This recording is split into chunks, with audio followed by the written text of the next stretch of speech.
आज दिवसभर आपण उपवास केलेला आहे, मोठ्या प्रमाणामध्ये लोकांनी सहभाग घेतलेला. काय अंतिम निर्णय आहे, काय सरकारला सांगायचं आहे? खरं तर आता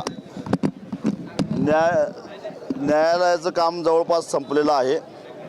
कारण सर्वोच्च न्यायालयाच्या आदेशावरनं हाय पॉवर कमिटीच्या सुनावण्याही पूर्ण झालेल्या आहेत आणि नांदणी मठामध्ये माधुरीच्या वास्तव्यासाठी ज्या काही सुधारणा करून घ्यायच्या होत्या त्या वनतारांच्या तज्ज्ञांच्या मार्गदर्शनाखाली वनतारानंच करून घेतलेल्या आहेत आणि त्यामुळं तोही भाग संपलेला आहे. आता फक्त हाय पॉवर कमिटीनं नेमलेली जी काही समिती आहे त्या समितीनं नांदणी मठाला भेट द्यायची आहे आणि ती भेट दिल्यानंतर ज्याच्यामध्ये वनताराचाही एक प्रतिनिधी आहे आणि भेट दिल्यानंतर त्याच्या संदर्भातला अहवाल हाय पॉवर कमिटीकडे द्यायचा आहे.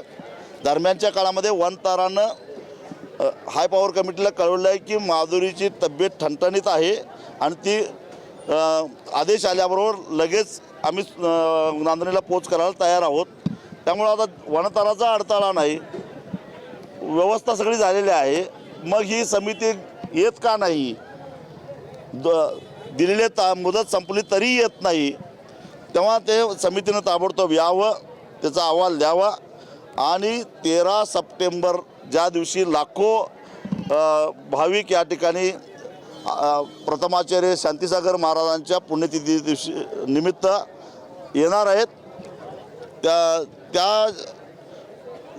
ती नांदणीमध्येच येणार आहेत आणि आजपर्यंत 40 वर्ष माधुरी इथं राहिली आणि एवढ्या मोठ्या कार्यक्रमामध्ये ती नसेल तर आम्हाला ते सहन होणार नाही. तेव्हा जो काही निर्णय घ्यायचा आहे तो घेऊन 13 सप्टेंबरच्या आत माधुरीला इथं पोच करावं. अन्यथा 13 सप्टेंबरला जमलेले जे भाविक आहेत त्यांच्याबरोबर विचारविनिमय करून आम्ही याचा जाब विचारण्यासाठी मुख्यमंत्र्यांना जाब विचारण्यासाठी म्हणून आम्ही मुंबईला जाऊ. मुख्यमंत्र्यांना विचारल्यानंतर अजून कुठं कुठं जायचं ते त्याचवेळी आम्ही ठरवू.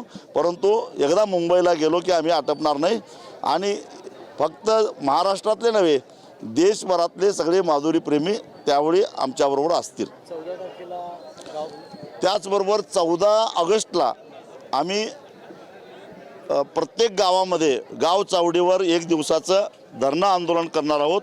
म्हणजे एक पहिला टप्पा म्हणून जनजागृती म्हणून किंवा सरकारला जाग आणण्यासाठी म्हणून एक इशारा म्हणून 14 ऑगस्टला 1 दिवस आधी स्वातंत्र्य दिनाच्या 1 दिवस आधी आम्ही धरणं आंदोलन करणार आहोत.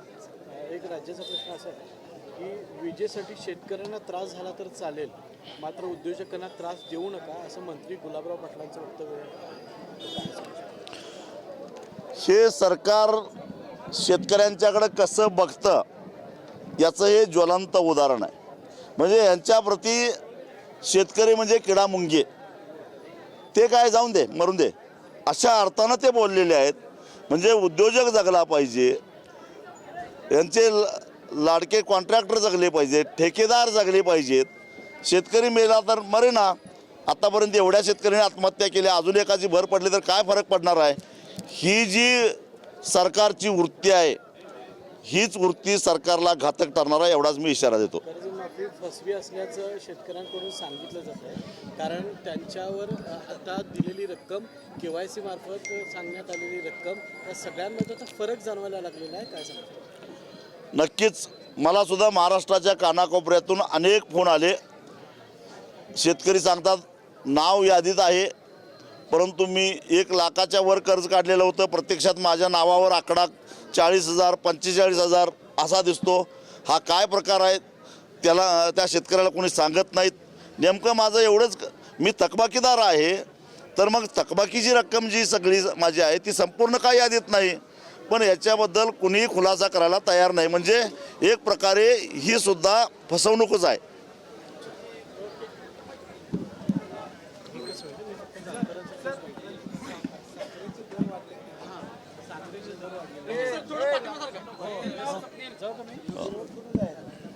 नाही 7 वाजेपर्यंत थांबायचं.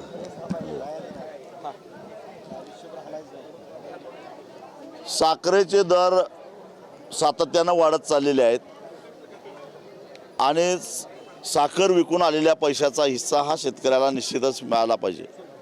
तरीसुद्धा महाराष्ट्रातल्या अनेक साखर कारखान्यांनी FRP सुद्धा दिलेली नाही. तेव्हा साखर आयुक्तांनी आणि सहकार मंत्र्यांनी झोपेतून जागं व्हावं आणि तातडीनं त्या साखर कारखान्यांना पूर्ण FRP व्याजासकट देण्याचे आदेश द्यावेत. आणि ते जमत नसेल तर ती साखर ताब्यात घ्या, जी शिल्लक आहे ती त्यातून शेतकऱ्याचे पैसे कसे बघायचे आम्ही सांगायला तयार आहोत. आणि ज्या साखर कारखान्यांनी FRP दिलेली आहे पण आजचा साखरेचा भाव लक्षात घेता त्यांना अजूनही FRPच्या वरती 200 रुपये द्यायला पाहिजेत, ही आमची भूमिका आहे.